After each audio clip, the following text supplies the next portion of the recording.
A história do direito é longa e decorre do aumento de complexidade nas relações sociais.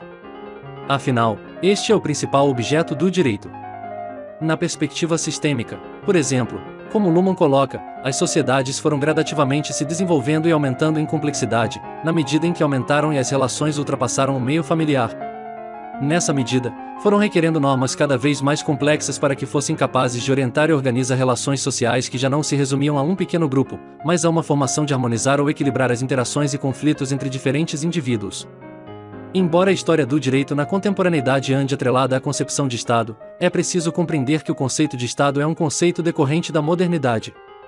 Desse modo, a forma do ordenamento jurídico hoje conhecido é recente. Contudo, isto não significa que não existiam legislações ou normas em períodos anteriores. A forma é que se distingue com a formação dos Estados nacionais e o advento da modernidade. A mais antiga forma de codificação conhecida, por exemplo, data do século XVIII a.C. Trata-se, assim, do Código de Hammurabi, encontrado na região da Babilônia, onde está registrada a célebre frase referente à lei de Talião que hoje se traduz por olho, dente por dente. As modificações na sociedade, claro, acabaram por modificar também as relações jurídicas. Configura, desse modo, uma relação de simbiose, na medida em que o direito, por um lado, regula a sociedade, e, por outro lado, é por ela moldado e consolidado. Assim, leis como a de Talião, já não são coerentes em alguns ordenamentos jurídicos contemporâneos. E uma vez que essas modificações implicam na alteração das normas e da aplicação do direito, impactam também a atividade da advocacia e a carreira jurídica. História do direito brasileiro. Como mencionado, a primeira codificação conhecida data do século XVIII. No entanto, o direito enquanto forma de regulação, ainda que não dissociado de outras áreas ou sistemas, é anterior, presente já nas primeiras agrupações humanas. O que houve na modernidade é o que se conhece como diferenciação social, através da qual o direito passou a operar por código próprios. Assim, não poderia, ao menos em tese e discurso, confundir-se com códigos próprios da religião, da política ou da economia. Ocorre que essa perspectiva universal da história do direito muitas vezes ignora as particularidades do desenvolvimento jurídico nas diferentes localidades. Isto, quando não é descrita e analisada por uma perspectiva eurocêntrica. Portanto, é preciso compreender que a história do direito brasileiro, embora influenciado por contextos mundiais, desenvolveu-se em um tempo diferente de acordo com a história do país. Da mesma forma que na história mundial, as primeiras codificações não necessariamente marcam o início da regulação das relações sociais. Pela perspectiva da história do direito, portanto, em que se inclui o pluralismo jurídico, é preciso considerar que, antes das codificações provenientes de uma colonização portuguesa, já existem forma de orientação do escopo social nas comunidades indígenas. É interessante observar, contudo, que as ideias de pluralismo jurídico no moldes, por exemplo, dos estudos de Volkmer, se contrapõem à concepção sistêmica de Luhmann. Histórico das diferentes áreas do direito no Brasil.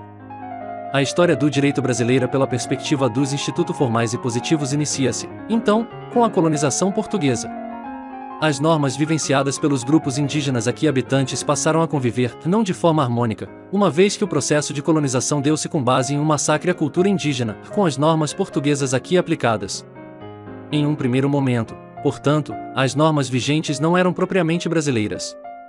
A primeira Constituição brasileira, por exemplo, data de 1824, quando o Brasil passa a ser a capital do Império.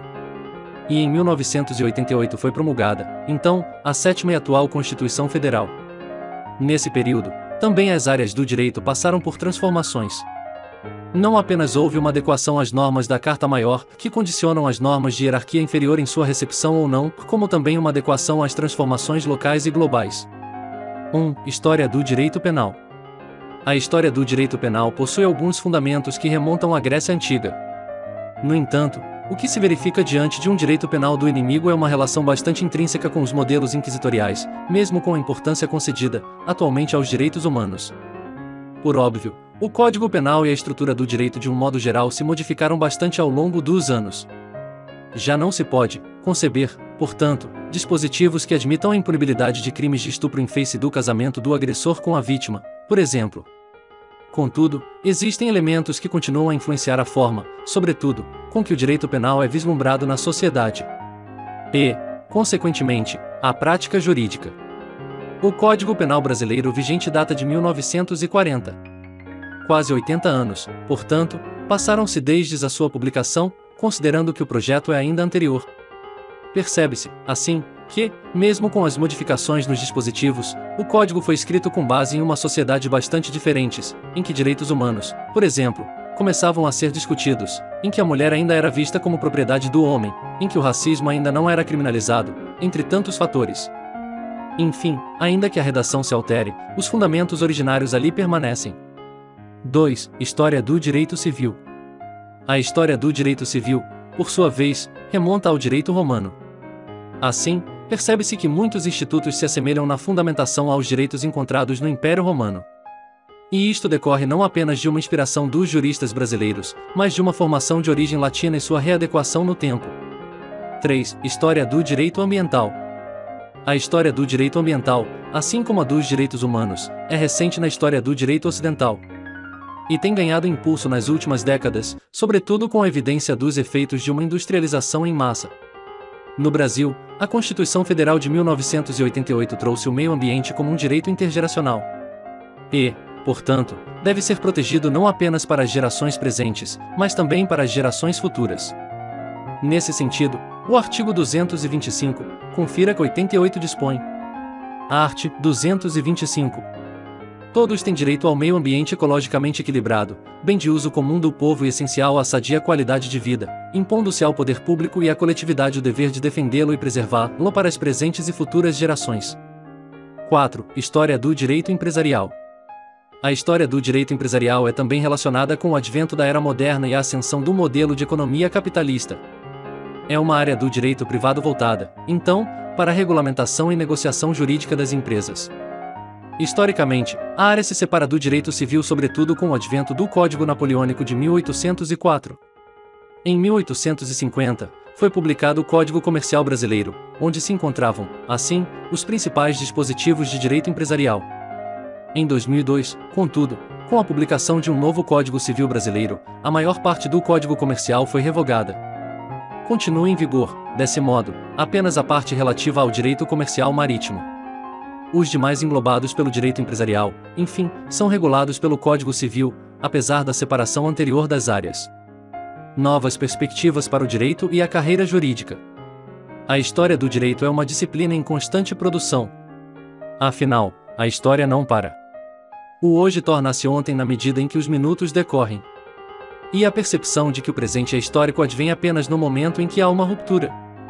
Nesse sentido, é importante observar que tanto o direito quanto a carreira jurídica têm se modificado não apenas quanto às novas perspectivas sobre as interações sociais, como no caso dos direitos humanos, como também na interação com uma sociedade que aposta cada vez mais na tecnologia. Temas como, por exemplo, a inteligência artificial na advocacia ganham cada vez mais relevância, porque impactam a aplicação do direito. E, desse modo, modificam-no também. Isto porque exigem estudos acerca das repercussões que podem gerar no ordenamento. Do mesmo modo, a advocacia também se modificou ao longo dos anos. A formação e a atuação do profissional até o final do século XX era, de modo geral, mais abrangente. E englobava, assim, diferentes áreas do direito. Contudo, com o aumento da demanda em complexidade, mas também do mercado jurídico, verificou-se um processo de segmentação da advocacia. Atualmente, as especializações e segmentações por nichos são fatores de diferenciação dos profissionais e ferramentas cada vez mais buscadas dentro da carreira. Enfim, uma análise integral da história do direito é complexa, dadas as particularidades que o direito assume nos locais e nas suas diferentes áreas. E exige análise e correlação dos contextos políticos e sociais. E isto, contudo, não impede seu estudo. Pelo contrário, é imprescindível que os advogados conheçam as origens do direito não apenas para aplicá-lo, mas também para buscar mudanças.